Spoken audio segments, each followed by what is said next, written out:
Hello and welcome to the final lecture of companion material for this term. This is a pretty quick one, government and politics. And so when we look at government and politics, it's important to understand that the book is presented primarily from a United States perspective. I know that in this course that we have a global classroom, and so uh, just know that in the discussion that I'm enjoying reading all of the different perspectives from a global perspective for those of you who are not here in the United States. So, voting, government is meant to be something that is by the people, for the people, of the people is what it was intended to be.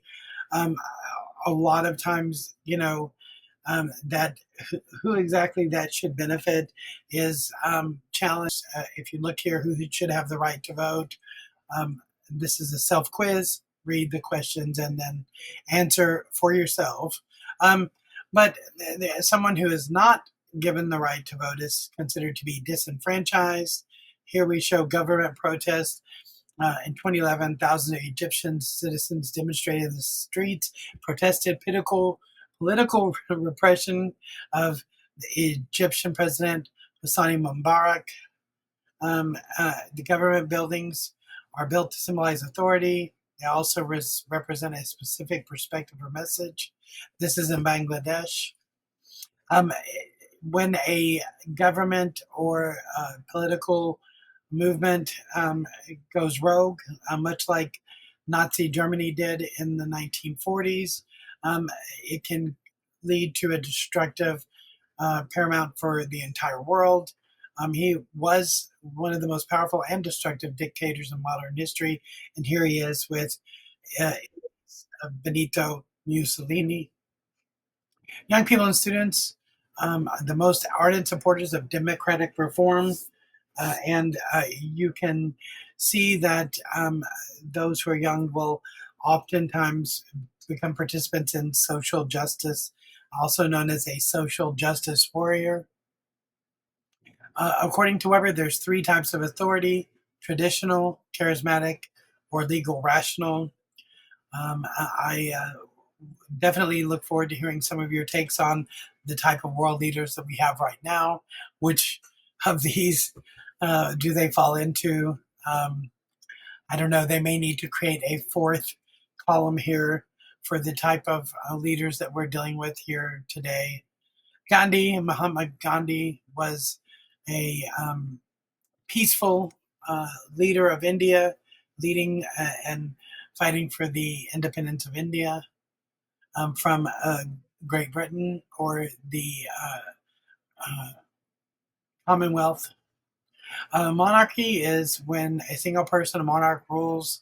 Absolute monarchies, governments where a monarch has absolute unmitigated power.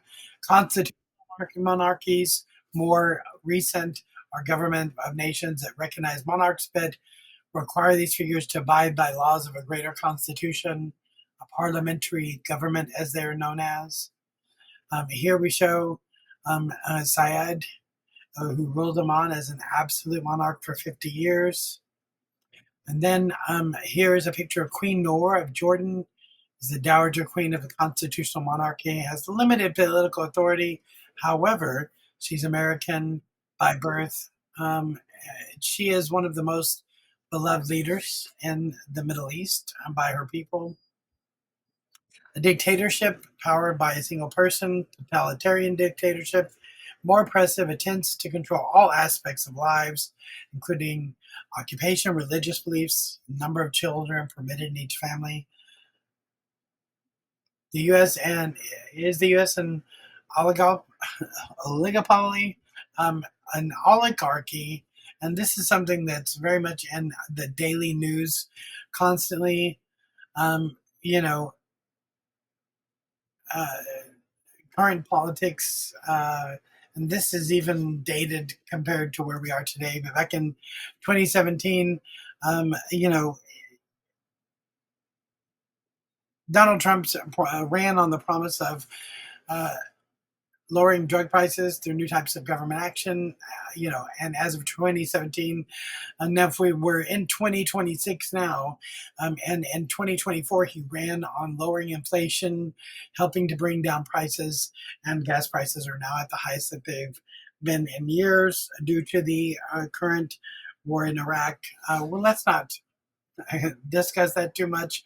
But know that in a political spectrum, politics is based on the word policy. Policies are something that someone presents to voters, showing them how they intend to govern. And oftentimes there's a disconnect with what policies they run on and what actions they actually do. And this, for whatever reason, doesn't necessarily mean that the person will not be able to maintain office. Once in power, an incumbent it typically can stay in power unless there's some type of major shift in politics. North Korea, dictator Kim Jong Un, the second of North Korea, was a charismatic leader, and that dynasty is still running in that country. Voter participation and suppression, one person, one vote. A Voting Rights Act was intended to ensure fair participation in elections, and our Supreme Court has repealed major portions of it in 2013. And then just this past month, they struck down a voting district in Louisiana because they said it was racially gerrymandered and the unfair to create another district primarily for African American voters. Functionalism, it's important to know the functionalism and conflict theory on these, and symbolic interactionalism. I hope you've enjoyed this presentation. I'll see you in another term.